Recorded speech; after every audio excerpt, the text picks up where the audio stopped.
Louisiana, along with the rest of the country, recognized a major turning point in the conflict as Allied armies gathered in England for the cross-channel invasion of Europe during the early summer of 1944.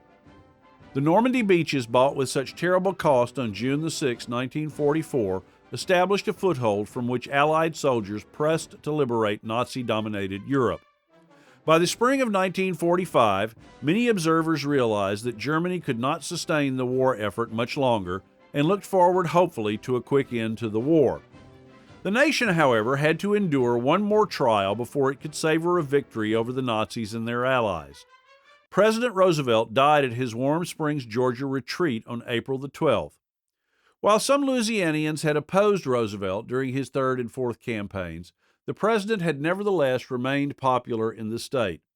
In Baton Rouge, Governor Davis ordered flags on all state buildings lowered and declared April 15th an official day of mourning for Roosevelt in Louisiana. Germany formally surrendered at 2:41 a.m. Monday, May the 7th, 1945, which was 7:41 p.m. Central Time, May 6th in Louisiana. The state began its celebration of Victory in Europe Day even before President Truman officially announced the peace settlement at 8 a.m. local time on May the 8th. Official confirmation that Japan had surrendered reached the state minutes after it was announced at 6 p.m. on August the 15th. The state erupted in a spontaneous victory celebration. New Orleans witnessed the largest celebration since the 1941 Carnival.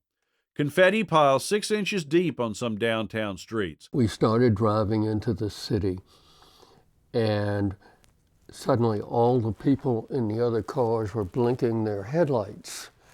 And so we finally turned on the car radio and learned that the Japanese had surrendered.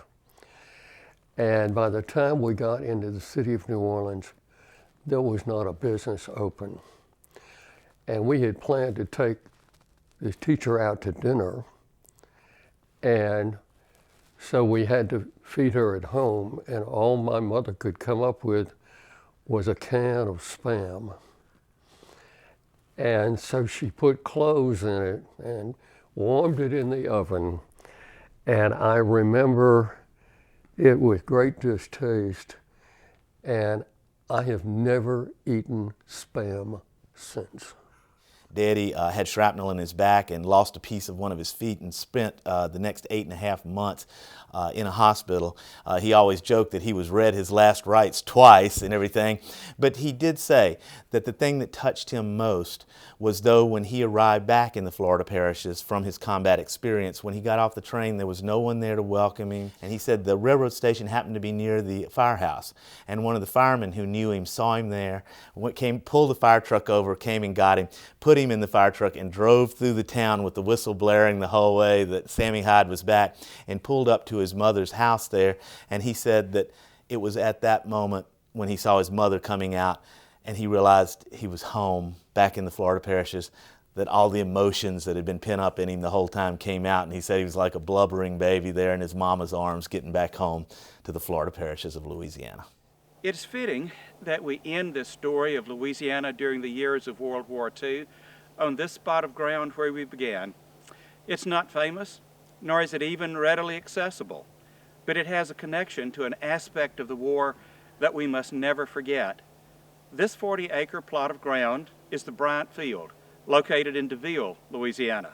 During the war years, its previous owners decided to sell it, and my grandfather, Reed Lawrence, bought it for his son, Hayden Lawrence, to use as a beginning for a farm when the war was over.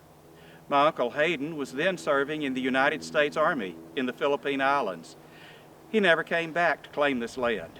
He barely escaped being included in the Death March, lived about a year in hiding, assisted by the Philippine resistance, was captured by the Japanese, and held as a prisoner of war for about a week before being executed. There are now 2 facilities named in his memory. One is Hayden R. Lawrence Upper Elementary at Buckeye, Louisiana. The other is a World War II museum in Angeles City, Philippines. Those are his legacies. He built no farm. He left no direct descendants. My grandfather and father farmed this land for a short time after the war. Then my grandfather turned it into a hayfield and timberland, but he could never bring himself to sell it. Eventually, it passed into my mother's possession, and now my sister and I own it. In its own way, it too is a memorial to World War II, a memorial to the soldiers who never came back, to the dreams that were never fulfilled.